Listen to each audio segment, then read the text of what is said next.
Welcome, everybody, to the Dr. Leadership Lounge, where we have conversations with business leaders from all walks of life about how and why they are successful. Hey, everybody, welcome to another edition of the Dr. Leadership Lounge, where we bring experts of all different fields to join the show and share their life experiences and what they know about what they know.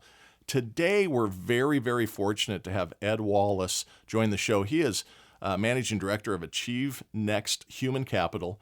Ed consults with and speaks for corporations and associations across the globe with a client list that is a who's who of Fortune 500 companies. He is the author of Fairs to Friends, Creating Relational Capital, Business Relationships That Last, and his most recent book is the #1 bestseller, The Relationship Engine. Ed was recently published in the Harvard Business Review. The guy's all over the place. In addition, Ed speaks annually for the Strategic Account Management Association and is on the executive education faculty of Drexel's LeBeau College of Business and Villanova University's Human Resources Master's Program. Ed, I am blessed to have you. How are you doing today? I'm blessed to be with you, Brent. Thank you. I'm doing great. How are you? I'm awesome, as always. Hey, thanks for coming on the show. Just for the audience's edification, Ed and I actually made a connection just through LinkedIn and through emails, and have gotten together a few times and talked, and we had all sorts of tie-ins and people we knew and historical backgrounds, and we like a lot of the same stuff. And I said, hey, man, I've got this little show thing that I would love to have you on because your story's just awesome. Can you please join us? And you were gracious enough to join. So thanks for coming on the show and spending some time with us today. We'll talk about your new book. We'll talk about a number of other things. Ed has written a movie. We were just yinning and yanging before. He goes, oh, did I tell you I wrote a movie? No, that's kind of important for the podcast. So we're going to touch on that a little bit too. But Ed, I always kind of start things here with just a little bit of foundational setting. What is the story? How did Ed get here? So you've got all these accolades. Your bio is impressive. You've written 4 books. You've written a movie. You speak internationally. What was, Reader's Digest version? We could talk for hours, I'm sure, but how did you get to here, to today? It's interesting, Brent. I'm a CPA by education, and I always like to joke that I'm in recovery. Hey, history major here, so I survived and got out too. Exactly. And I always joke part of the recovery process is you go into sales. Yes. So I took a job in sales, and in my books I talk about the first man who really changed my life outside of my dad, and relatives. Yep. And this guy Max. Max showed up at my house in the early 1990s in a London taxi, and I live in Philly. I live in the suburb of Philadelphia. Yeah. And this guy was driving a London taxi, and he rings the bell and almost disrupts our infant son Brett, but not on purpose. Uh-huh. I asked him not to ring again, and he took me through 4 years of a journey on how you treat human beings. And I was failing at sales when I started with riding with Max to the airport back and forth. And I wound up, going on to an amazing sales career. I'm so fortunate, met thousands of people, and,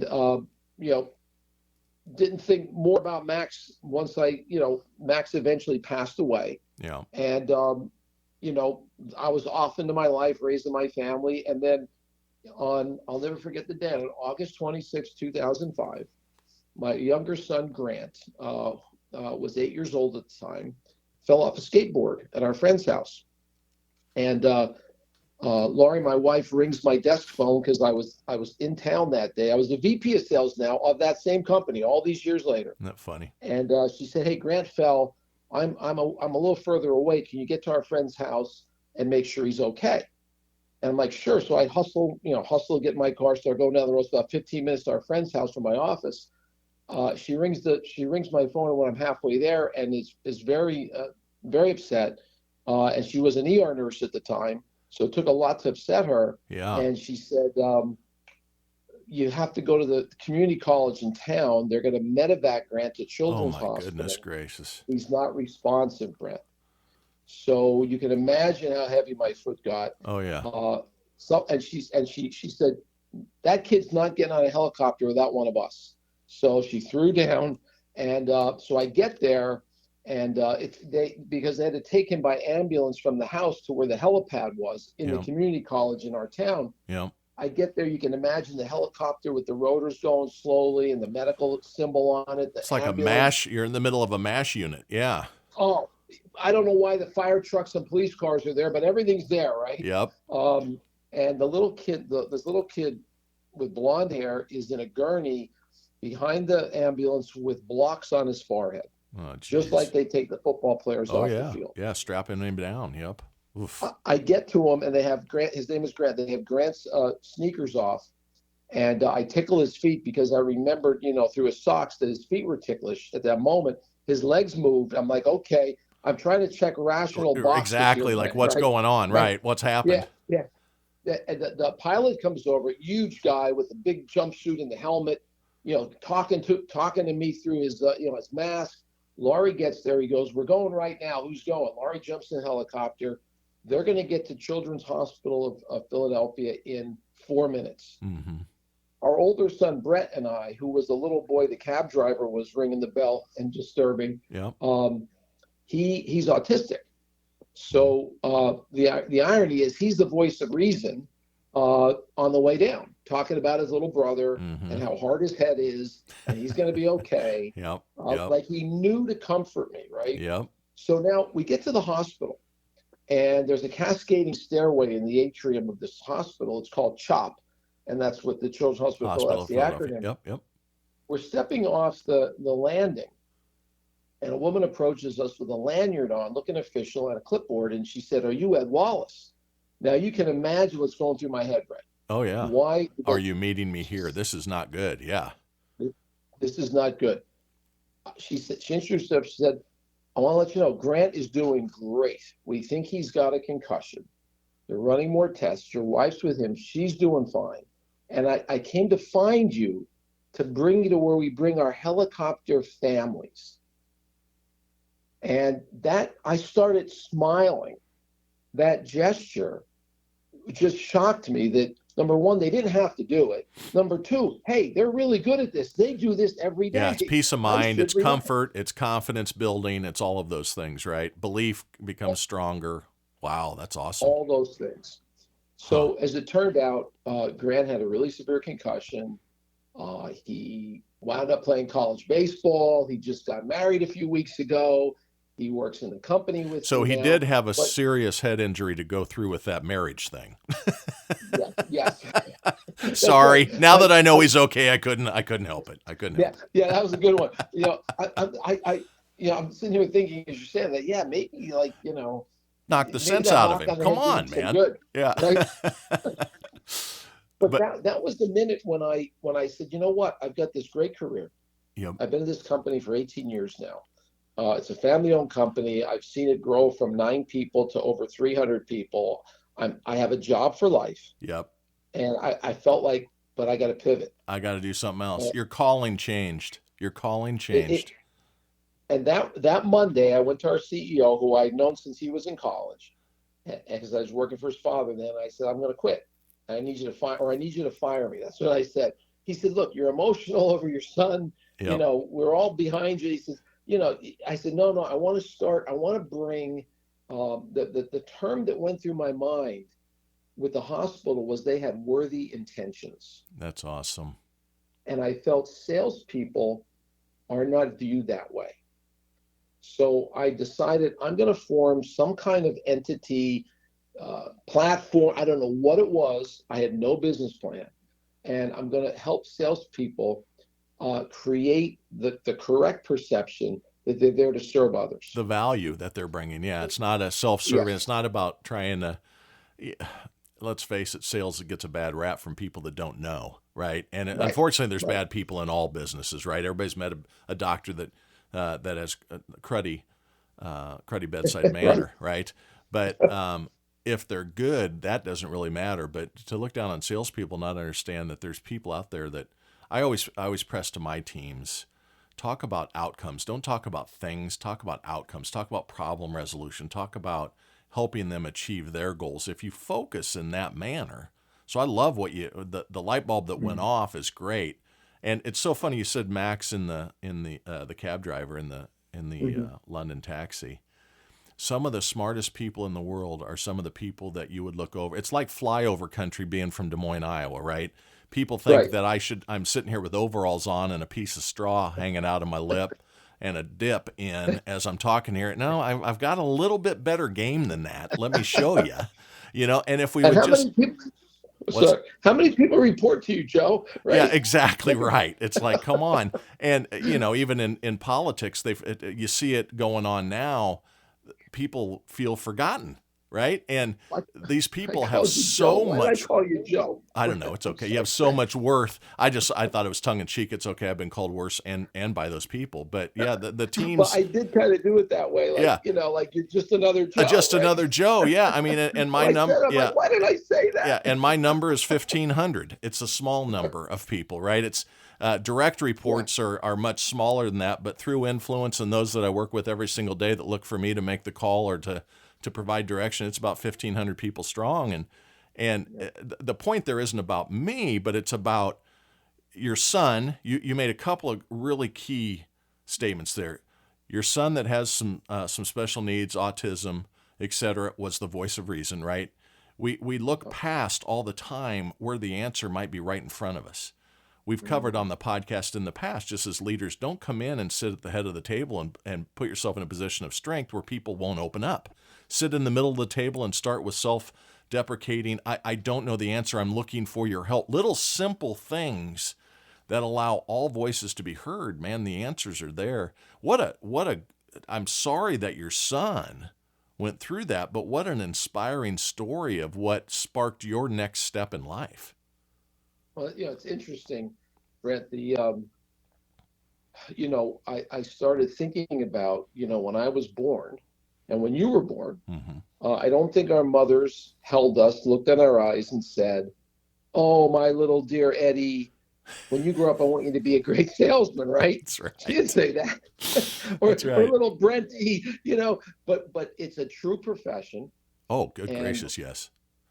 Billions are spent on professional development. That's the field we're in on it every year. And so I started envisioning this thing. I didn't know what it was. I had no business plan. And I just started writing books. I had a couple of years of runway because I got a nice non-compete from that company. And they were my first customer eventually. And it just gave me time to document all the rides with Max. Yep. And every keynote I give, Max is a requirement. I've given 500 keynotes. He's a requirement because what the point, and you talk about my mentors, right? Yes. He created in a commodity, right? A commodity business. Yep. A competitor-proof experience. What a great way to look at it. Is that a great term, competitor-proof? And if you think about it, because if I told you more Max stories, you'd see where we were scheduling around him because he was so busy. That's awesome. For rides to the airport. And he was able to speak with executives like you, salespeople like me, families and kids going on vacation. The guy started a tour business on weekends for nursing home people who lived in nursing homes. He's a go-getter too. Go-getter. Yep. He was an amazing guy, and he became like my major business role model. And then, of course, I've had so many more since then. And you can probably tell I love telling stories. So, as we go through the rest of today, you'll get some more stories, I'm sure. But it all started with a little boy falling off a skateboard. And 14 years before that, me running into a taxi driver named Max. And that has me here today with you. I have your next book title, I hope. What's that? And I don't require relationships. Take them to the max. Oh, can I write that down? Yes, you can. And just don't forget the little people. Just don't forget the little people. It is funny. My dad was my hero. My mother is my hero. My siblings. I'm a later child. The audience knows my story inside and out. I've used all my good stuff, so I'm in the repeat mode. But sure. There are people that make an impact on you when you're least expecting it, right? It's like I've never thought about it like that. Or Max is very well rounded. Max is what we call street smart, right? Probably. And Yep. there's these people that are the most educated people in the world, and you look at them and go, I have never met anybody more incredibly stupid than you.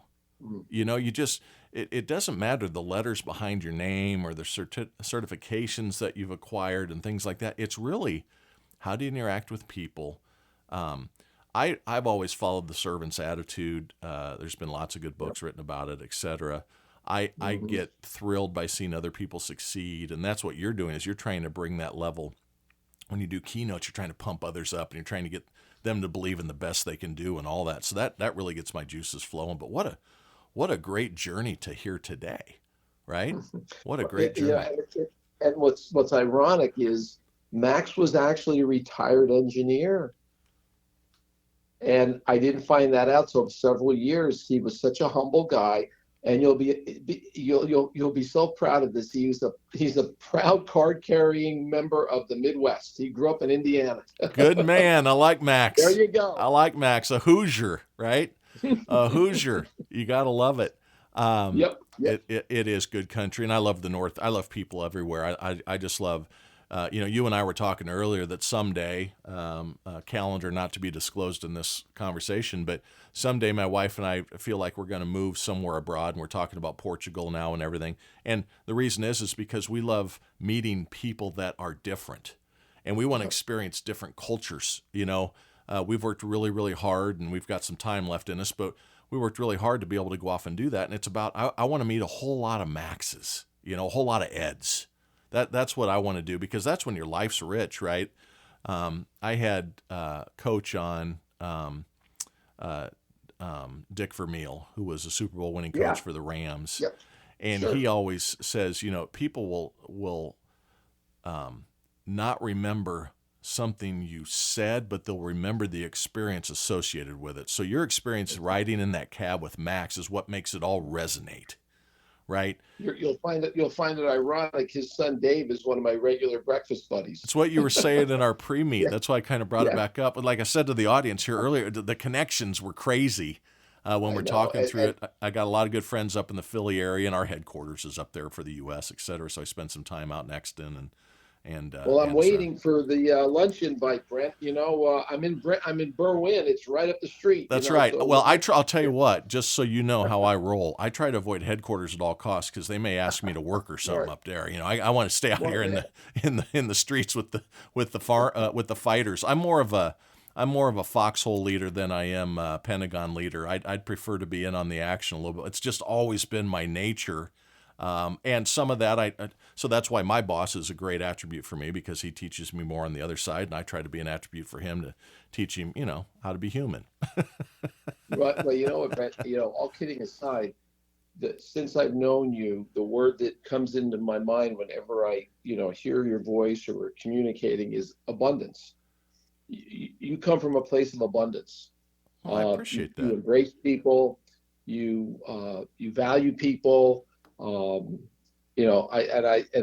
that word popped into my head after the first or second conversation. I was like, yeah, he comes from a place of growth. He comes from a place of what's the best way to describe it? Let's make it better for everybody. Let's Yeah. include everybody. Yeah, It's funny that you said, so I really appreciate you have no idea how much I appreciate that because the whole impetus sure. of starting this show and my weekly podcast was to give to others. Pay something forward, right? Hey, don't bang your head Sure. on. I'll move the coffee table of life for you so you don't bang your toe on it for the next 12 years, right? It's just let me self-deprecating approaches to it. Humility's huge. There's all sorts of studies on this. And I don't do it because someone told me I'd be successful if I did it. It does come from a position of it's how I was raised, Midwestern family, Depression era kids, World War II hero father and uncles. That's what we did. And it's what we do. It's like you show up, you work hard. One quick thing before we go on to my next question I wanted to ask you, but we had talked a minute ago about you writing this movie. And you come from a mining town where you were hanging out with bookies. I mean, you don't get more grounded than that, right? I mean, that is street educating right there. Well, Well, when the bookie's your moral compass, it's a bit of an irony there, right? Yeah. Hey, you don't get a lot of stuff wrong when that's your moral compass. When the mafia is your barometer of yay or nay, thumbs up, thumbs down, we're all scoring Well, high. well, and the other kind of quirky thing is this bookie. His name is Jake. He's still alive, and he had pinball. So we're not talking video games. Oh We're yeah, talking no, it's back. pinball. Yeah, that's right. Mechanical Yeah, games, baby. mechanical with flippers. Yeah, Yeah, and yeah. so he would let the kids in the front room. We were never allowed to go in the back room, and it was such an interesting. It's a town called Frackville, and it's ironic. Gambling was wide open, and the town was named on a coin flip. So it gets no more That is ironic awesome. than that, right? The town was named on a coin flip. It was going to be either Mountain City because it's a pretty high point in Pennsylvania, or Frackville by Daniel Frack. And Daniel Frack won the coin flip in a bar, so they named it Frackville, which is a weird name. That And is so over awesome. time, is so again, through relationships, I wound up meeting Chaz Palminteri's wife in college. Yep. And Chaz Palminteri is the big A Bronx actor, Tale. Yeah, a Bronx Tale. Right, Usual right. Suspects, in hundreds of movies, right? And Gianna is producing the movie. So hopefully, in about a year, we'll have a little announcement. But I wrote the movie really to help the bookie out because he's down on his luck. He's in his 70s now, and he's living out in Colorado. And he said to me one time, because I was giving a speech out there. Mm-hmm. He said, "You guys turned out pretty good hanging out in my joint," and right, and that was the seminal moment. I'm like, yeah, I'm going to do something. I'm gonna write help something about guy. this. This is perfect. Yeah, A persona that just can't be ignored, right? Yes. Hey, Yes. so when that So thing that's gets what's going ready, on with the movie. when that thing gets ready to go, and you need an extra that is overweight, balding on top, and not real pretty to look at, call me up. I'm cheap too.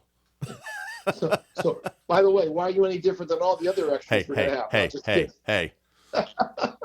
As they say, Well, I have a voice and a face for radio, so don't put me up front, you- man. Use the blurry lens. Do something in the morning with morning fog or something. Me walking out of the fog may help. Well, what's really interesting, because it's an independent film, Gianna is so embracing of anybody we want to have in the movie in relation to extras. Yeah, so like all of our friends are going to be in the movie. So don't count yourself out. Don't forget me, baby. I am serious. Yep. I would love to do something like that. Yep. That. So, real So quick, and I know we yep. want to talk to you, but to talk a little bit about Achieve Next, because I did mention it. You're managing director there, and what you kind of do at Achieve Next, and then I want to get into your latest book. But tell us a little bit about what you do day in and day out with that organization. Well, Achieve Next is how do you achieve the next level of performance, right? Yep. My wife thinks it's a hokey name. I think it's a great name. I love it. I started a company in 2006 when all this happened called Relational Capital Group. And I grew that company. And in 2018, my good friend Nick Araco, who was starting Achieve Next, was looking for a business relationship training partner. And since I'm the only company in the world that did that at the time, I still think we are. Mm-hmm. They do it right anyway. We merged. Yeah. Yeah, we merged. Right. Yeah, I'm one of one.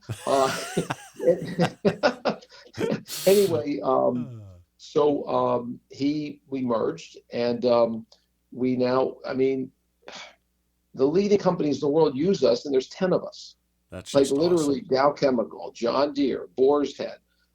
You go down the list, and we're this little outfit that just tries really hard, and we have this niche offering for sales teams where, hey, this is how you build your relationships within your sales process. We're sales process agnostic, and we bring in that worthy intent concept. We bring in metrics around relationship strength.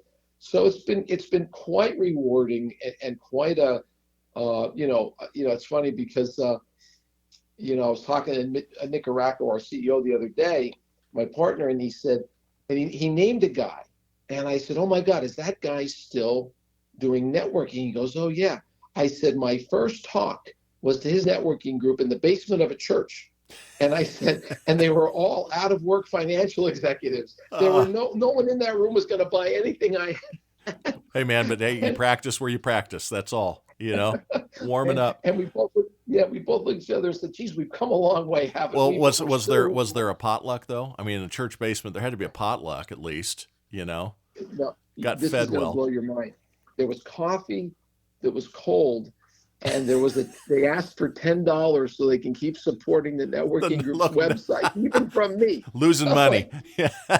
It's I like, kept hey, thinking, you have maybe I two made the sons. wrong decision. Yeah, it's like two sons. You have two sons. I have two daughters. It's like driving down the road as fast as you can, throwing hundreds out. I mean, just losing money hand over fist. Love them to death. Love both of you, dears. That listen, I'll get a phone call about that comment, but whoo, they're expensive Yeah, loves. edit that one out. Oh, that's right. That's right. So you started off. You said you decided to go off on your own, and you started writing books, and we kind of touched on, several of them just in the lead out here. You've got Fairs to Friends. You got Creating Relational Capital, Business Relationships That Last, and this latest one, The Relationship Engine. Tell us a little bit about the Relationship Engine, and what was the impetus for that book? Well, they all kind of built off the other, Kind of a Brett, series type so approach. Okay.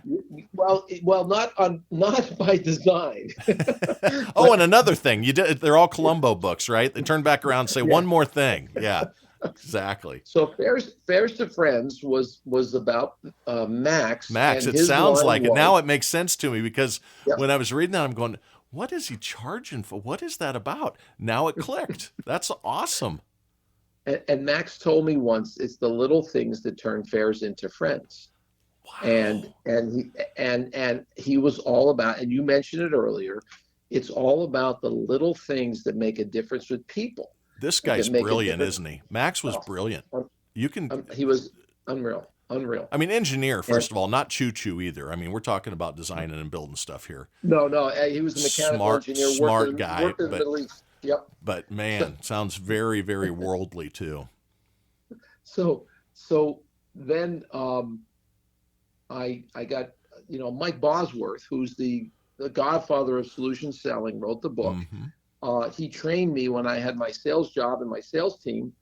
And I reached out to him. I said, do you think, I did this little comic book, right? Fairs to Friends. And it's literally got comical, characters in it, Sure. caricatures in it. And he said, you really should connect into the sales world with this. Nobody's teaching the dark art of building relationships. You'll be a first. It's So great. Mike helped me write another book called Creating Relational Capital. That got us into the sales genre of training and development. And then another customer, then a publisher approached me and said, hey, these are nice little books, but we want to really professionalize your concepts. Mm-hmm. So Greenleaf Book Group got together with me. We did Business Relationships That Last. It is still sold more books than the Relationship Engine because we've done a lot more training around that. Mm-hmm. So then I'm doing good, right? We've got a nice little company. I've got a couple of contractors. Got your legs under you. You're making a difference. Yeah. And every day I feel like I feel like I'm helping people. So a publisher approaches me. They're called HarperCollins. They approached me in 2016. They go, hey, we'd like you to write another book. I'm like, nah, I got 3 books. That's enough. And I've got customers now, so I'm pretty busy. And they kept pushing me. And I was like, I don't have time. It's 1,000 hours to write a book. I don't ghostwrite. I don't get ghostwriters. Yep. I have to have integrity in my content. And they kept going. And I said, all right, what's my book about? Damn it. And the editor, Steve, said, it's about thoughtfulness in business and bringing it back. And I'm like, sold. How much are you going to give me? That's right. What's the retainer? Yeah, they're not big. No. So anyway, we took the first 3 books and we created a leadership approach. And the Relationship Engine is about the 5 principles of relational leadership. And guess what? The first one is displaying worthy intent. That's just awesome. takes us all the way back. Yep. And so but the little aside to that, and it's done very well. It went to #1, all that great stuff. Anyway, and now we have a whole leadership practice based on what we've termed and own relational leadership. So it's a whole different way of looking at leadership. Anyway, but the funny part of it is, I don't know if you knew this, Brent, but the publisher decides the title, not the author. Mm-hmm. So when you do your outline and your and your proposal, you put a working title, but it's never used. Mm-hmm. So business relationships that last was going to be charisma. And I put my foot down and said, you got to be kidding me. We're charisma. I mean, come on. So they eventually came out, which was great. Now, relationship engine, I want it to be called the power of worthy intent. So I'm walking around thinking, oh, this is going to be great. The power of worthy. They're going to love this title. They finished the manuscript. They finished the editing. The book's ready to go to print. And they go, hey, you want to hear your title? Yeah. Like, I'm waiting to hear this great title. And Steve was my editor, and he actually did the Hank Haney books for Tiger Woods. Yeah, so he's a really cool guy. And he said, you ready? I said, yeah. He goes, the relationship engine. And you hear the crickets. I went, the relationship engine? Like, what are you talking about? He said, well, he said, I said, I don't have cars in the book. Max isn't in this book. We're not talking about a taxi. I'm giving him all these. He goes, oh, no. He goes, Ed, think about it. He goes, it's all about search engines today.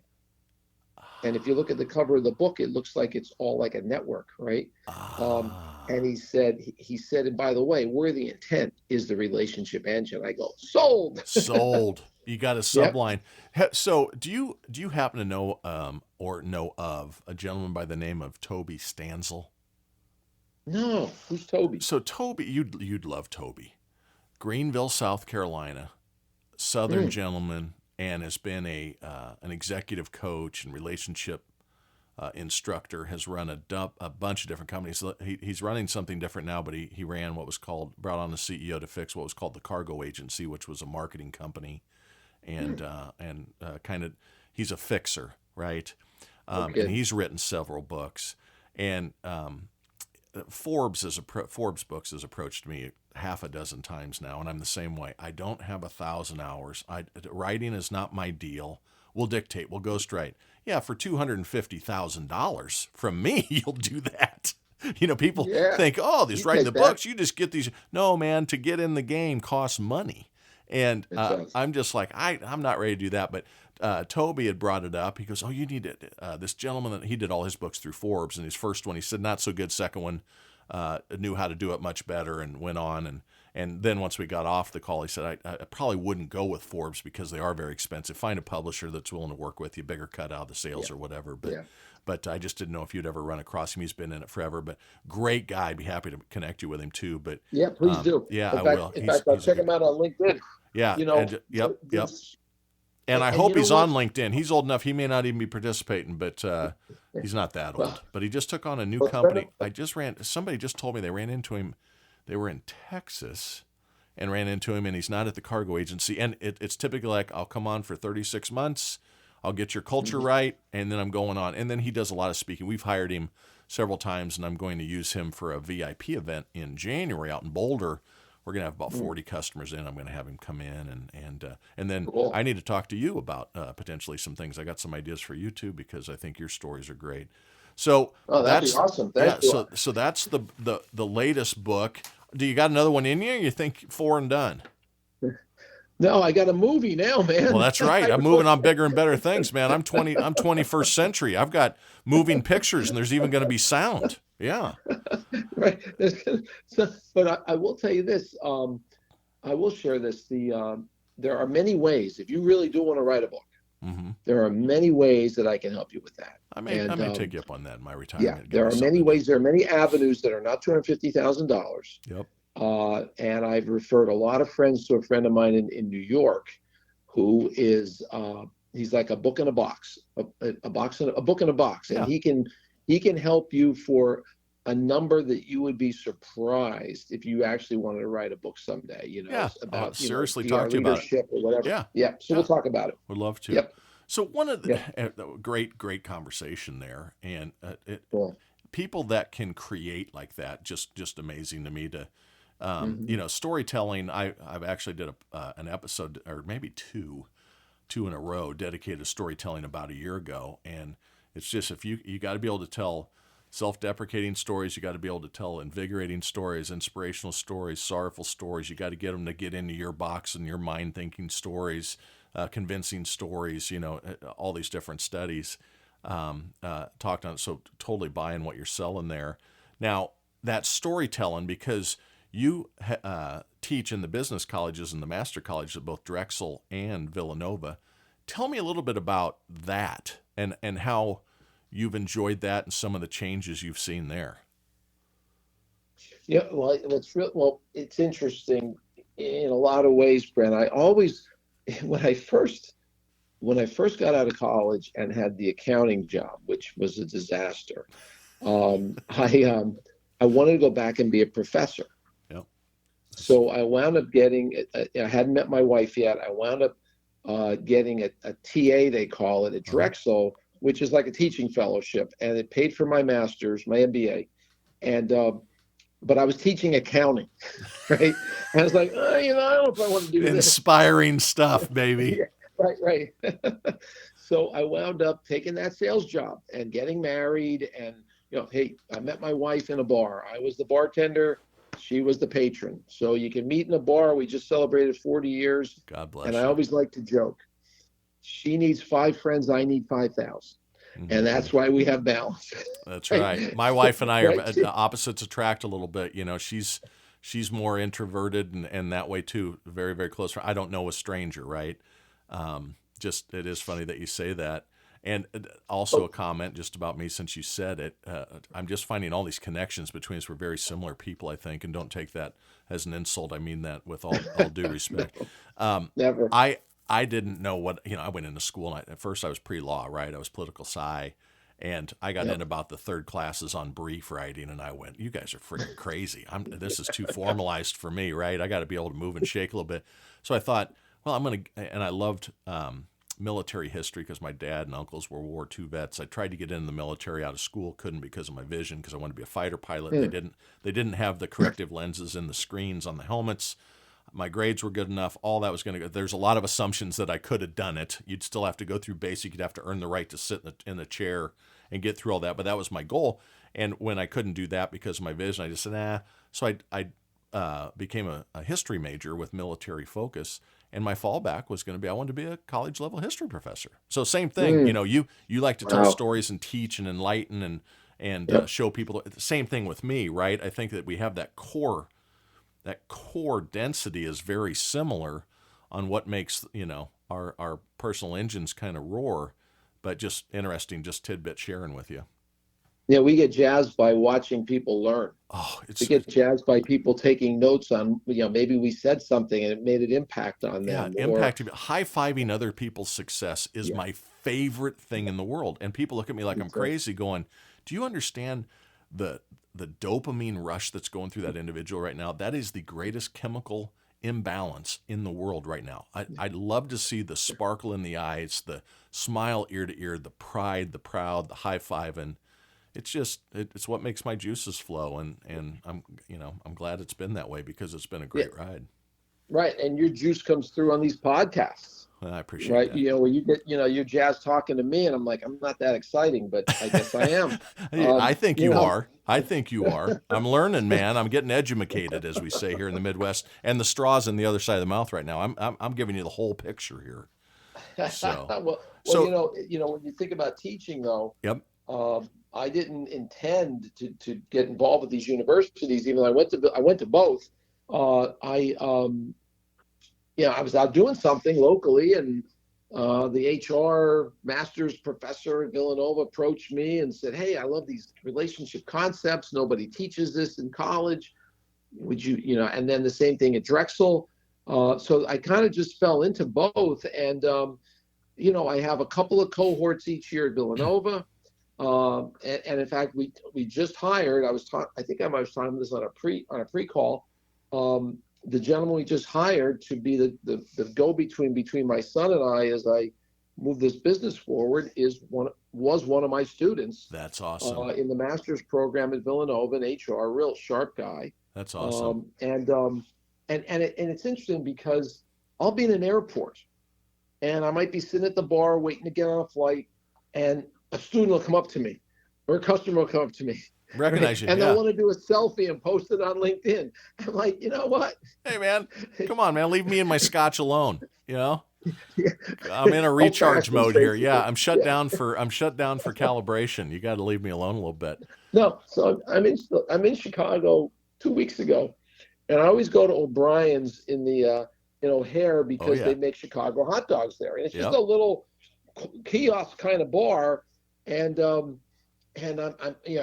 first of all, the bartender starts giving me a hard time. Right now, there's this one fellow, Jorge, and there's this other guy, and he doesn't have his name on, so I'm calling him O'Brien because he's got the shirt on, and I ordered the hot dog without the peppers. Sure. And he starts making a big deal jokingly at the bar about, hey, that's not a Chicago dog.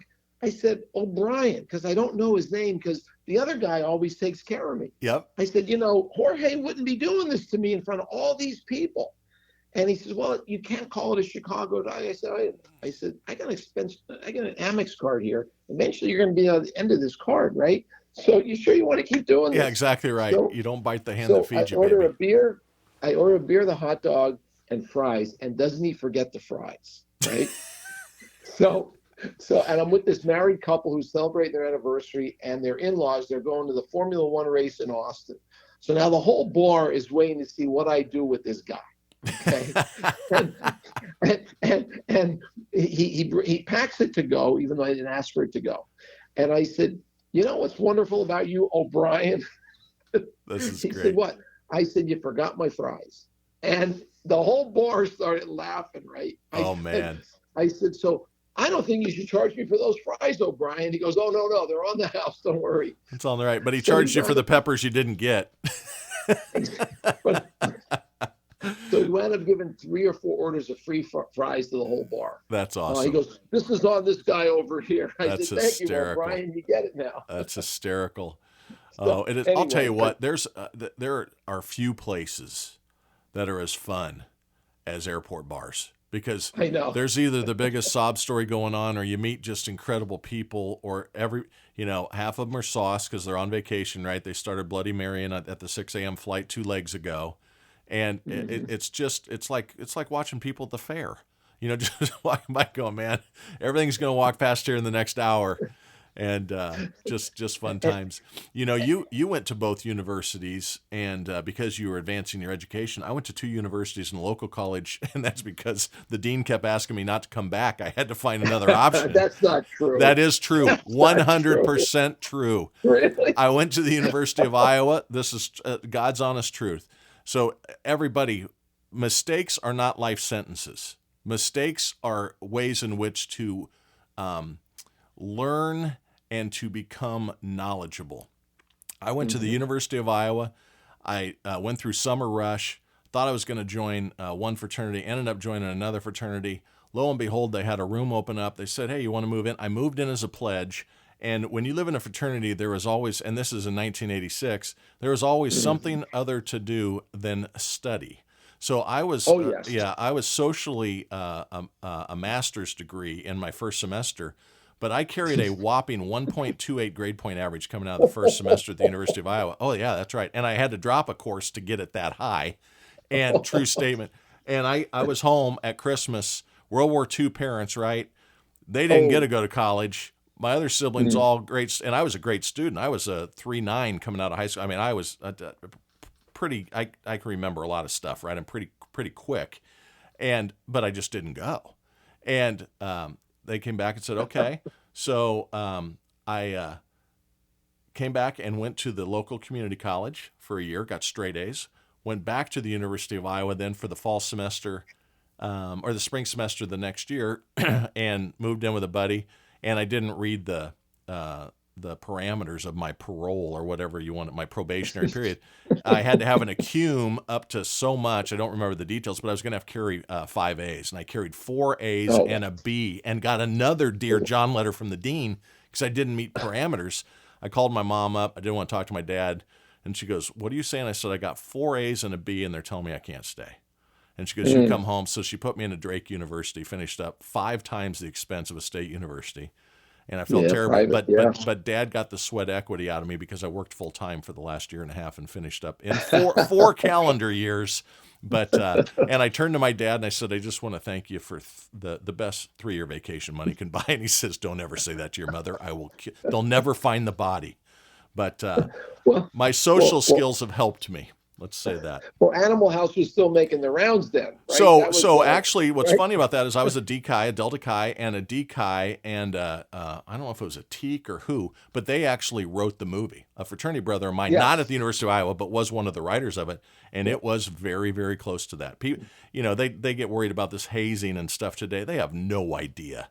This is back when I'll keep my mouth shut now to protect the guilty, but it was a different world. But so talking about that, so the teaching, where I wanted to go with that question when I was writing it down, what I really want to get to is, now is the first time in workers' history that I've got 5 different generations underneath my responsibility, right? I've got people that are still working into their late 60s, early 70s, don't want to quit, financially need to, whatever might be the case. And then I've got people that are in their 60s, people in their 50s, people in their 40s, 30s, 20s, et cetera. So Gen X, Y, Z, everybody above. In the universities today, when you're seeing these students and you're teaching these students today, do you see a big difference from what was to what is today? What's your perspective on kind of the youth of today? Well, it's interesting because we actually teach a program called cross-generational selling. Yep. And we talk about how to work with different generations. A lot of the times, the people in those classes are, like, we teach all the new hires at Dow Chemical. Yep. And they're all 23 years old. Yep. But they're chemical engineers, brilliant people, very good people skills. They're very hungry for, hey, how do I get in front of a 45-year-old purchasing manager and hold a conversation? At the university level, I'm dealing with master's students, so a lot of them are millennials. Yep. And a lot of our training now, our teaching is it's all online. So I'm in my home office at 8:30 at night. Usually they're consecutive 4 or 5 Monday nights in a row. Yep. Or I'm in a hotel room somewhere, and the engagement is amazing. What I worry about, though, is the engagement amazing when they're in person with people. Business is coming back into the offices. Everywhere I go, it's 3 to 4 days now. Yep, it's hybrid. It's no longer all at home. More remote. It's something in between. Right. Tuesday, Wednesday, Thursday are collaboration days, which is code for get your ass in the box. Right? That's right. So clock in and clock out, Jimmy. Exactly. And the research I'm seeing is because they were kind of not getting the Animal House experience in college socially because of the pandemic. The Gen Zs want to figure it out. They want to get together, but their default is digital. Their default is Zoom. They're at a real disadvantage right now. And until the rest of the world is their generation, which is going to be a long time. It's what an interesting statement. I hadn't thought of it like that, to that depth. My youngest is 24, graduated a couple 3 years ago. She was young, so she graduated 3 years ago, and her college career was disrupted. She had basically her first semester and her last semester were normal because we had a hurricane down the Carolinas that affected campus and shut it down. There was a shooting. She went to Charlotte, University of North Carolina, Charlotte, and there was a shooting. Unfortunately, a guy killed a couple people and actually wounded one of her good friends. She was walking by the building when it happened. That caused him to leave. And then global pandemic hits, right? So now she's a social wonder. I don't know where she gets it. She's very comfortable externally. Yes, I don't know where that came from. And same with my older. But it's so funny. Her and her friends, they come to me a lot for just input, and she's got a bunch of them listening to the show and all this type of stuff, right? So I'm like this hero, tongue in cheek there to them. But how would you handle this? They're so uncomfortable asking the most simple questions. When they were going like through job interviews and things of this nature, the lack of confidence of any realm to just ask, can you tell me a little bit about the compensation and benefits package associated with this position you're looking to fill? They think, well, I can't ask that. Well, what do you mean you can't ask that?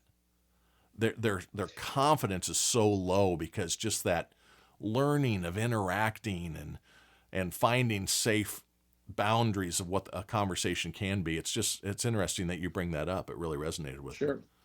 And how many professors did they actually never meet in person? Oh yeah. Which in a way would have helped so much. Helped with some of that, right? Oh, yeah. Would have helped with some of that. Yep. Yeah. I had 4 great teachers. We had a class called Man in Society in high school, and it was 4 male teachers. There were 3 coaches, football head coach, swimming assistant coach, football assistant coach, and then the 4th guy, he was lackluster. He was Korean and Vietnam Marine. Wow. That had gone into teaching later in life. Yeah, slacker. So everyone was high down. But those 4 men, and the class was called Man in Society, so we did things like the Kennedy assassination, studied the life of Elvis, and the lunar landing program, and Janis Joplin, and all these different types of things to just round people out, societal impacts and things. It was cool way before it was cool. And it was one big room, and then they had dividers so you could break it into the 4 separate rooms for part of the content. And so your point of how many professors did they not get to interact with, those 4 men taught me what, and what being a man was about. They all raised their kids. They all cared for their families. They were people of faith, and they wanted you to know history and the good and bad of society, so you could find your core and your barometer in life, right? And they were kind of my max. To your point, they were real influential to me, and I lean back on those experiences a lot. But yeah, these kids, it's very unfortunate, and the education system, we lost a generation. I mean, that's not an overstatement. Of kids. And they're digging themselves out. And I'm fortunate I'm running into the eager learners. Yeah. And it's maybe because I work with corporations, and that's the type individual they hire. But I'll do a ton of stuff for charities too. That's great. Just to try to help maybe a group of kids who live in the city. Yep. And they're I forget the latest one I did. And you walk out of that feeling like, wow, your life is such a roll of the dice. It is where we wind up. And I do this, I do this thing. So we try to take a very holistic approach to helping sales teams. And one of the things we talk about now is the 5th principle is connecting performance to a purpose. Yep. And when I take them through that principle, I talk about Denny Kellington. And Denny Kellington is the trainer. He was the assistant strength and conditioning coach for the Buffalo Bills. Wow. Who saved Damar Hamlin's life 3 times. Yeah.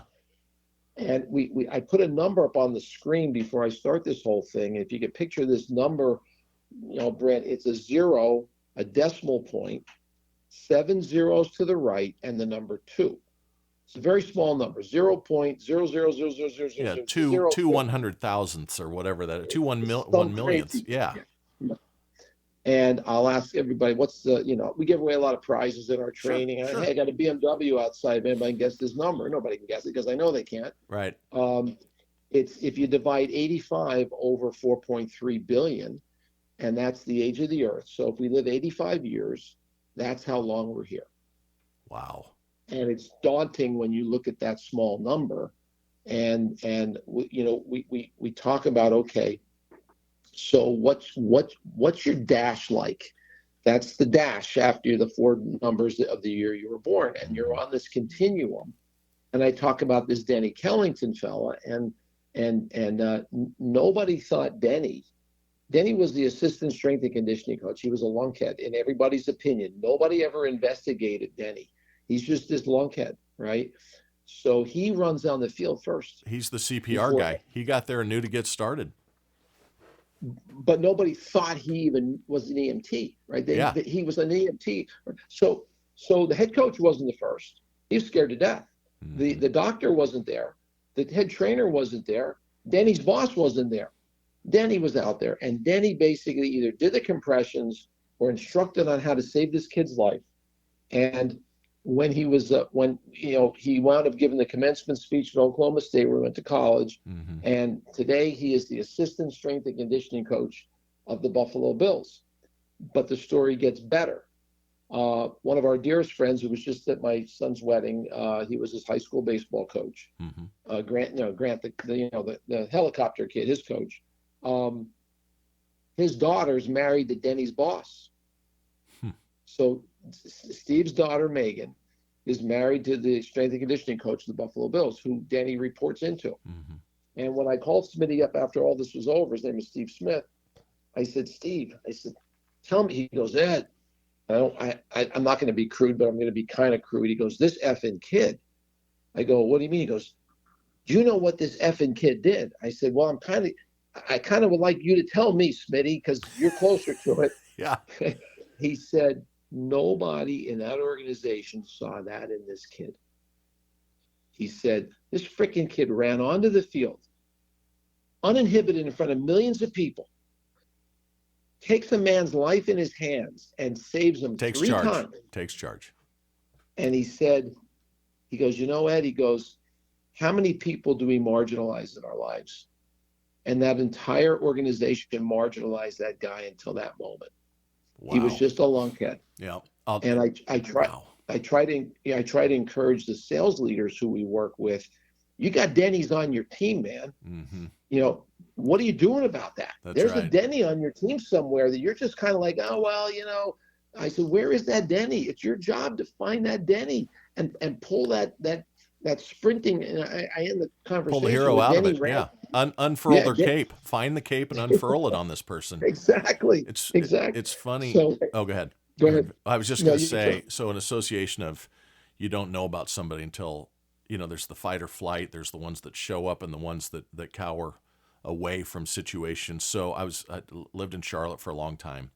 And this is before the American Airlines, U.S. Airways combination. Mm-hmm. And we had that unbelievable Miracle on the Hudson, right? Captain Sully saved 160 odd lives, taken 2 bird hits in, each engine out, and landed that plane on the Hudson. Well, my youngest daughter was in Brownies, and there was a father who was one of the head trainers, pilot trainers at U.S. Airways, and his daughter was in Brownies, and we were doing a father-daughter night at the bowling alley. And Sully had just landed this thing 4 or 5 days earlier. And you never know who somebody is, right? And I said to this gentleman's name was Mike, the trainer, and we're bowling, and we got the gutters protectors up. The girls are having a ball. The guys are having a few beers. And I said, hey, man, I got a question to ask you. I said, is Sully the only pilot that could pull that landing off? And he goes, no. I've probably got 60 or 70 pilots that could pull that off. But there's only one pilot that I've ever met in my life that could characterize the situation and make a decision fast enough to be able to get to the Hudson, and that was Sully. So under the heat, he goes, he knew he could not get to the airports. He knew, if you listen to the cockpit stuff, he says, we'll be in the Hudson in like 6 or 7 seconds. He knows I'm not climbing. I'm starting to backstall. I got to put the nose down, and I'm only at 3,500 feet. I got to find something 1.5 miles from here. We'll be in the Hudson and all that. So it's like your guy running on the field. You didn't know he had it until the scene hit. Everybody that got on that plane that day, just taken for granted. That's just some pilot. That's some dude that, learned how to land planes. It's all automated anyway. What a cush job. And then suddenly something like that happens. You never take for granted what others are or can be, because there's nothing but surprises out there. And people are amazing. Oh, they are. And we're being conditioned to feel that everyone is on a different side in politics and life. It's terrible. It's terrible. Everywhere, Brent, everywhere I go, it's not that way. I know it. Everywhere I go, people want to raise their families. They want to have friends. They want to have a nice life. They want to help people. Lori said to me, she goes, as you're getting older, she said, I think you're forming a business ministry. And I said, well, I'm not that religious. And she says, it doesn't matter. She said, people are leaving and you're leaving feeling better about the paths they've taken. That's right. And the things they're doing are the right things. And that, we've got this 85, we've got this dash. And it's it's unique to us. Everybody's it's got their their own own story. dash. Yep. And you can rewrite the direction. You can change direction anytime you want. We make choices and choices make us. You made a comment a minute ago, and I was going to comment on this, and then we'll kind of wrap up here to be cognizant of your time. Sure. But you had said, you were in the inner cities volunteering, and there's 3 T's of philanthropy, right? There's treasure. Everybody thinks money. And then there's time and talent. Mm-hmm. You're giving your time and talent. But flip of a coin with the start you can get. Yeah, but J.D. Vance grew up with a mother that absolutely a disaster, and he's about ready to be vice president of the United States. Or is running for, even if he doesn't, wrote the Hillbilly Eulogy, made a ton of money on that, unbelievable book, graduates from Ohio State in 2 years, goes on to be the number 1 student at Yale Law. He's just a hillbilly again with a piece of grass sticking out his lip. This guy was he a Navy SEAL too? Was he a Navy SEAL too? Yeah, exactly. The guy is just, just a few little accolades in his life. But man, I'll tell you what, Ed, this has been great. And I'd love to even schedule time to continue on because we kind of yin and yang off each other very well. But I just wanted to share you with the Dr. Leadership audience because, you reached out and we started having conversations and it just kind of clicked. And I just really want to thank you for coming on. Do you have any final words to the listeners? Just, a little anecdote about life or anything that you wanted to make sure we covered today? Just some parting words before we end the episode. We have this concept called relational GPS, Brent. Yeah. And it's such a simple thing. Everybody's got goals, passions, and struggles, right? In whatever generation you're in, wherever you are in the world, you've got something you're trying to accomplish, something you care about, and something you're struggling with. And I think the more we can locate the relational GPS of that person, whether that person's a customer, a colleague, a family member, everybody's got GPS. And, we all know relationships carry the day most of the time, whether it's in our life, in our business. And I think if we just ask questions. You're great at asking questions. You pull these stories out of me and then you just wind me up, right? And then you're a great listener. And I think that active listening around GPS, I think they're the 2 things. Young people in business ask a lot of questions. Don't be afraid to ask questions because guess what? More experienced people like me versus saying an older guy like me. That's right. We love sharing ideas and wisdom. That's right. So open up, young people, ask the questions, actively listen, hear and ask a few more questions.